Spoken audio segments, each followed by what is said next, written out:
We're back with another video for those of you if you run into the issue I'm having, and here's what it might be. So this is a 2021 Chevy 3500 dually with the you know, that famous piece of trash 10-speed fake Allison. Started developing a leak. You'll noticed fluid, you know, on the drive shaft and sitting on the ground, and up here where this hose goes in here, it has come just enough loose that it leaks. And of course, when you're driving, it sprays all over everything, and I mean, I guess you get some free rust proofing out of it, but whatever. And unfortunately, that is where the lines go into the transmission. That is like a, you know, machined housing, and those lines are permanently in there, I guess, for lack of better words. You can't replace just this end piece.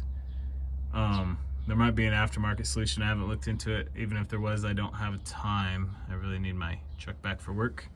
So you have to replace the entire lines all the way to the front, and that's about $250 at the dealer. So it's figured if you're having the same issue and you're noticing a leak and it's coming from here, I figured I'd give you a heads up. You gotta replace the entire line.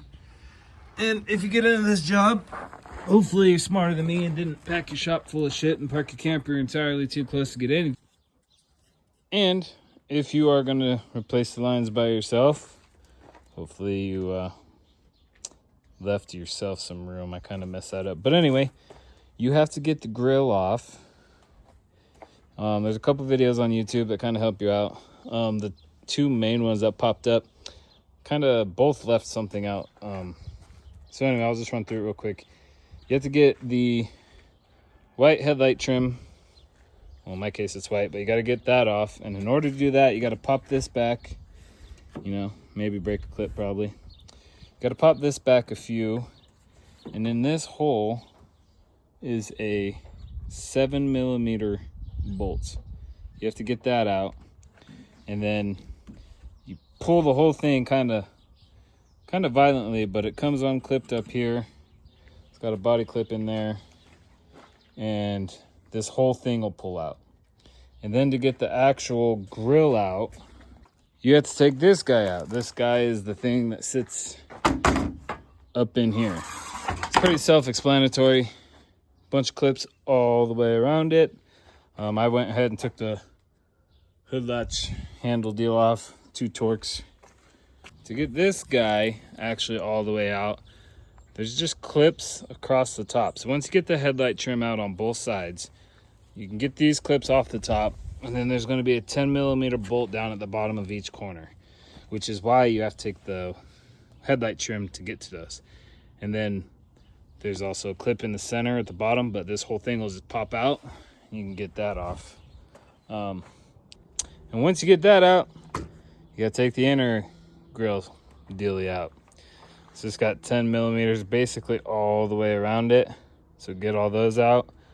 And it's got one sensor clip to it. You'll want to unclip here on the driver's side.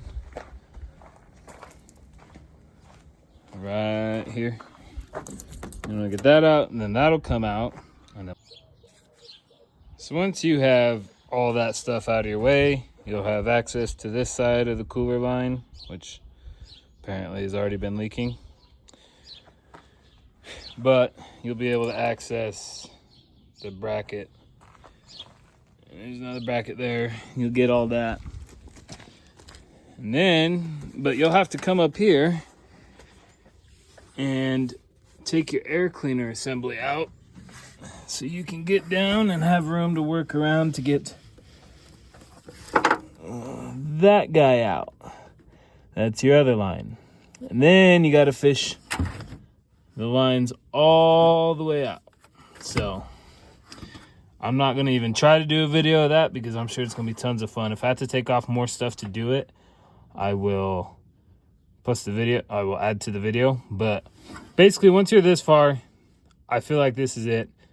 There's a couple more support brackets down under the subframe and front drive shaft.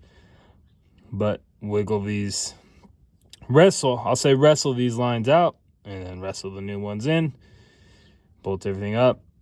Then we'll have to top the fluid and the trans back off. So, but I just figured I'd do somewhat of a quick video in case anyone finds a leak there and spends 3 hours Googling like me and thought you might be able just to replace the end. You certainly can't.